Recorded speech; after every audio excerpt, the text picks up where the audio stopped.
Hi, my name is Young Kim and welcome to the Extensive Reading Workshop video. In this video, I will go over some teaching suggestions and go over some pointers on how to execute certain components of the class. Now, as you watch this video, you should have the program guide in front of you so that you can refer to the program guide if you need further details or clarification on what I'm talking about. Okay?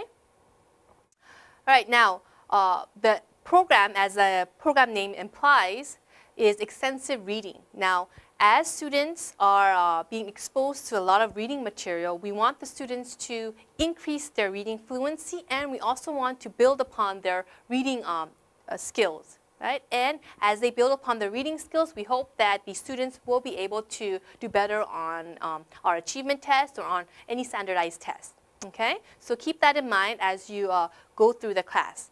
All right, now in this first part of the video, I am going to be focusing on the lower levels, ERW levels 1 to 3. Okay? And as I go over certain components for ERW levels 1 through 3, I will use certain examples from the book. Okay? Now the book that I will be using is from ERW 1 called The Cookie Thief. Okay? And in the program guide, I know that students are supposed to do independent reading, but for the first few classes, I suggest that you do a little bit of a guided close reading with them, meaning that you're not going to cover the entire passage because there is a list of questions that you need to download from the FTP, and you need to hand out to the students for them to answer, and that will be their in-class quiz. And because the reading passage does have an in-class quiz, you only want to cover certain aspects of the material. And I will demonstrate how to go about doing that in the next few slides. Okay, so then let's begin. Okay. As I mentioned, the sample that I'm going to talk about is from ERW 1 called The Cookie Thief. Right? One of the things that you want to do, maybe in the first few classes, is help the students to predict what the content is going to be about, or what the story is going to be about. So ERW 1 to 3 will go through a series of stories. Okay? And in those stories, you want the students to, I guess, have a better comprehension. All right? So the first thing that you might want to do is take a look at the title. The title is called The Cookie Thief. Okay? And based on the title, get the students to think about what the story could be about. Okay? So it's the cookie thief. So obviously we're talking about a cookie thief, right? And if students have difficulty with the word, you can kind of explain to them. And also there is an expressions section in the back of the book that you can refer to get the students to be familiar with some of the difficult vocabulary. All right? So the thief is person who steals things. So someone has stolen the cookie. Now, ask the students, okay, Mary, if someone has stolen your cookie, what would you do? And one of your students will say, oh, you know what? I may go out and try to find the thief.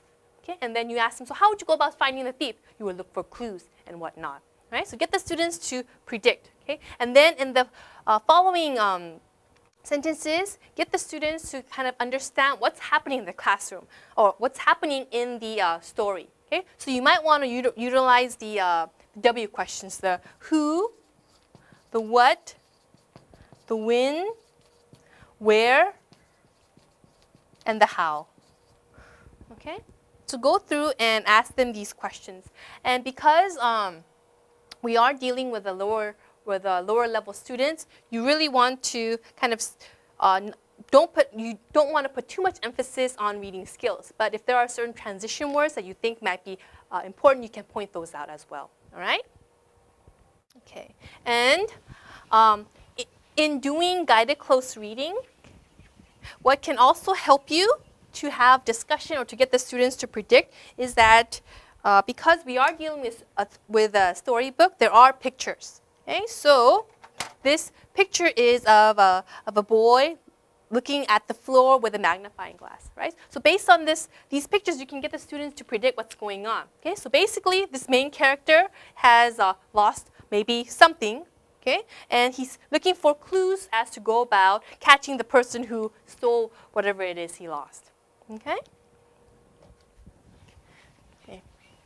And as I mentioned, because there is an in-class quiz involved, you don't want to give too much information. You just want to give a little hint as to what is going to happen. Right?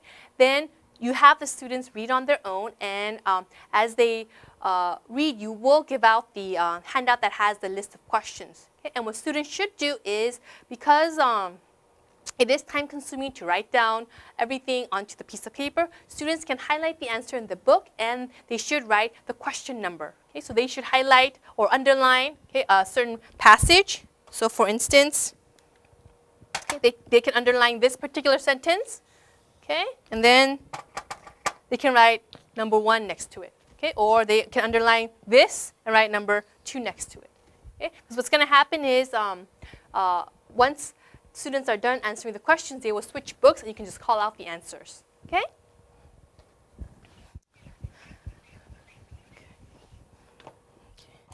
So that's a little bit of guided close reading. Okay?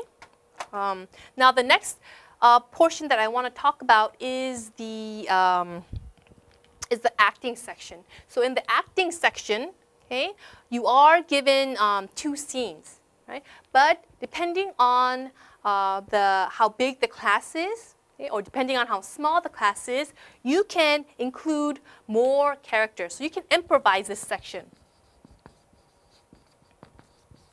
Okay, so you can improvise this section depending on the class. All right? Okay, so in order to improvise, you can add characters. Okay, or you can have the students create their own ending.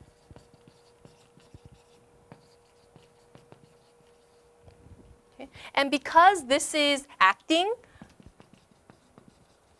you want your students to really get into the character. Okay? And in order to have them get into the character, you might want to ask them, you know what, Mary or Peter, how did you feel when someone stole your pen? Okay? How would you feel if I stole your book right now? Okay? And really have them get into the character, because they will get graded for their acting. They'll be graded on their creativity, organization, okay, and delivery. Okay? Because they're going to get graded on these components, you really want to help the students to really get into the character and to be able to use their body language, use their voice to convey the message. Right? And you should also encourage the use of props. Right? I know that there may be limitations in the classroom, but you can always improvise. You can give them a lot of paper and markers, and maybe they can draw certain things on the piece of paper and cut things out or whatnot. Okay? Right? And because the stories are supposed to be more fun than an academic passage, you really should have a lot of fun with this particular section, especially the acting section. Right? And if you get the students comfortable with acting, if you get the students in the mood, then this particular section will be a lot smoother. Okay?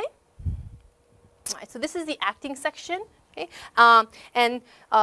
In addition to the acting, what I want to talk about is feedback. Now, when students come up and they perform, you have to give feedback based on the creativity, organization, and delivery. Now, the feedback that you give the students should be very, very specific, meaning that you don't want to just tell them you did a good job. Okay? You want to give specific feedback so that they are able to make their performance better for next time. Okay? So you can always talk about body language. You can always talk about the way they deliver certain things, or you can talk about how they organize their scenes. Maybe they should have had a different character come in, or the timing of when the character came out, or whatnot. Okay? Okay? And I also suggest that for the first class, before they go on to prepare their dialogue and prepare their acting, that you hand out the evaluation sheet to them so that they know exactly what it is they're being graded on. Okay? So you should clarify on what you are looking for creativity, what you are looking for organization, and what you are looking for delivery. So for delivery, a lot of body language, voice usage, eye contact. For organization, the flow and how characters move in and out of the scene, and maybe creativity. Did they only stick to the scene, or did they use their own dialogue? Did they use a lot of props or whatnot? Okay, so you should explain to them your expectation for acting, so that sets the stage for later performances, and that will make a better classroom. Okay. All right. Now the next component that I want to talk about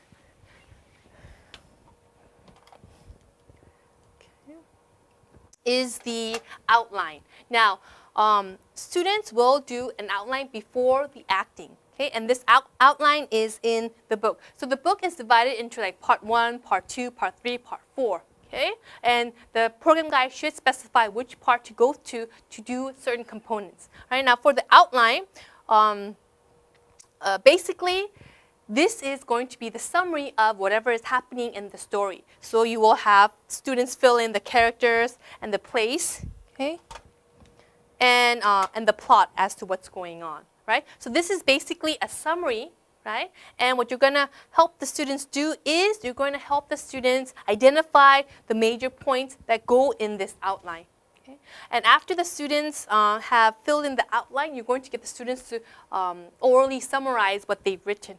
But because this is a prequel to the acting, you should have your students get into the character for this particular section. Okay? So I know that this is all in third person, but maybe you can have the students pretend that they are Tim. Okay? Okay? And if they are Tim, you know, how are they going to change this? Because they are Tim, they're going to change all the Tims to either, you know, I or me or my, right? Okay? Right? And then you can have the student get into the character. So if they were Tim, they would be very angry. So they wouldn't say it in a nice, quiet voice, but they would have a very, you know, angry voice. So I went out and I found my father in the garden. You know, he says that the gloves are too small for him. Right? And then I see blood on the gloves. And then I find my mother has, you know, blood on her hands, okay? And so I think that she is the thief, or something to that effect, okay? So because the oral summary and the outline is going to be a prequel to the acting, get the students to get into the character during this time, all right? Okay, so I just talked about ERW's levels 1 through 3, and I did give some suggestions on how to go about guided close reading, maybe for the first few classes, okay? And also some tips on the acting, and also what to do for the outline and the summary, okay? Now, I forgot to mention that after the time reading and after the students solve the in-class questions, you will do review of all the answers, right? And as you are doing the review of the answers and doing answer justification, you should do a little bit of the in-depth review as well, meaning that you should do something similar to a guided close reading for the remainder of the passages, meaning you should have the students, you know, figure out what's going on in the story, and if there are any key words that they should circle or underline, you should have them do that. You should have them circle or underline certain words or point out certain things to them. Okay, so now I want to talk about ERW levels 4 through 5. For ERW levels 4 through 5, we are using the Shining Star textbook. And this textbook is a good textbook to be used in the classroom because it was made for the classroom. Okay, meaning that there are a lot of different passages from different academic fields. So you will cover social studies, or you will cover literature, you may cover science, okay, and whatnot. All right, so students will be exposed to different subject fields, right, and they will go through a lot of different passages. Now, for levels 4 through 5, you should focus on a lot of reading skills, meaning you should focus on main idea, you should focus on major details, you should focus on transitions and the patterns of organization. So levels 4 through 5, the focus is slightly different. ERWs 1 through 3, you should focus on more of the who, what, when, where, but then 4 through 5, you should do more on the reading skills, okay? Now, the setup of this book is done so that if you are able to pick and choose certain activities, the class should flow smoothly, okay? Meaning that before each of the reading passages, there are some introductory preview activities and discussion questions that you can ask the students, right? So, for these pre-discussion questions, you should try to focus on certain like background information, because the books or the passages are all very America or Western centric, so that you should try to give them some sort of background and contextualize whatever it is they're going to read for the students. Okay? And as you go through the reading passage, as I mentioned, there will be certain sections, okay, that are highlighted. Okay? And you should conduct the reading passages or do a little bit of guided reading for the first few maybe paragraphs or so to get the students used to a reading passage, right? And after you go through the first few paragraphs, there will be a set of in-class quiz questions for the students on that particular passage, okay? And after you go through a particular passage, there will be a lot of activities at the end of the chapter for you to do. Okay? So you can kind of pick and choose whatever activities you want to do for the students. You should try to pick more interactive activities, whereas maybe, for instance, maybe having the students come up with a skit, or maybe having the students, present something, or maybe having the students, using their creativity to create their own design or whatnot. Okay? Now, there is no acting grade for this level, but levels 4 through 5, on every third class, you will have a quote-unquote thinking project. And the thinking project comes from the extension or the putting it all together section of the book, right? So you can pick one activity to do with the students, or you can pick a combination of activities from those two sections, all right?